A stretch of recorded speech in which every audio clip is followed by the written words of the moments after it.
So I saw Steve Jobs the other day, which is a Danny Boyle directed film and stars Michael Fassbender, Kate Winslet, and Jeff Daniels.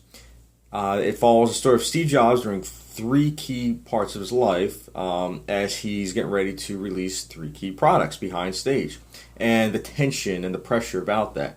And the subplot of, is this one girl his daughter or isn't it? And is this actually his ex-girlfriend? So it's just that type of thing. And you, as a viewer, are kind of looking at it from a bird's eye view. You're not really attached to everything that's going on. You're just kind of viewing it. And for me, I liked that because it reminded me a lot of Birdman, where you do get to know the characters, but it's not like really, really personal because these characters are very seedy at times. In fact, Steve Jobs is not really likable at all. Sure, he's likable during some scenes, but most of the time you're like, this guy is a jerk. I cannot believe he's thinking that way. And Michael Fassbender plays him to perfection. I will not be surprised if he gets nominated for Best Actor. In fact, if he doesn't get nominated for Best Actor, I'm probably not going to watch the Oscars this year because he was excellent in the role of Steve Jobs.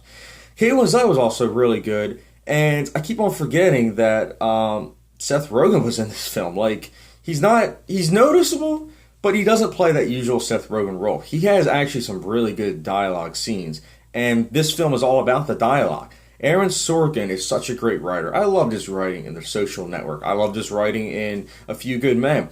But this film kind of almost tops both of them because it's just so energetic. It leads the film, and Danny Boyle's directing. He kind of takes a step back. He's not as flashy. Danny Boyle's directing usually is flashy, which I don't mind. But in this film, it's not really flashy. He just lets Aaron Sorkin's dialogue breathe. And in doing that, you as an audience member are able to appreciate it, as I was able to appreciate it.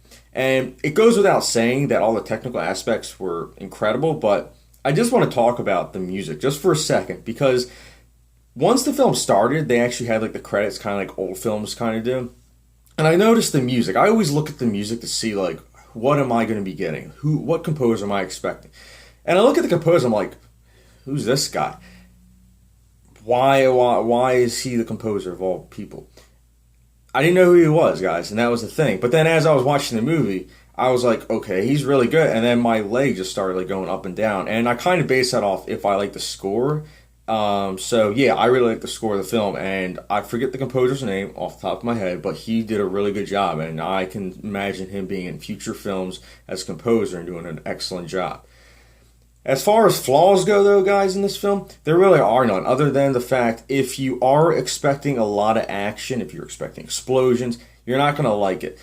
As far as an analysis goes, if you like Birdman, I think you'll like Steve Jobs. If you didn't like Birdman because there was just constant dialogue and there wasn't like action, you're not going to like Steve Jobs. But if you like dialogue, please check out Steve Jobs in theaters and look forward to it getting a bunch of Oscar nominations come Oscar time.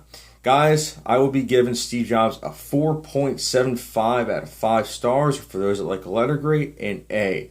Please check out this movie soon, guys. And as always, thank you very much for watching.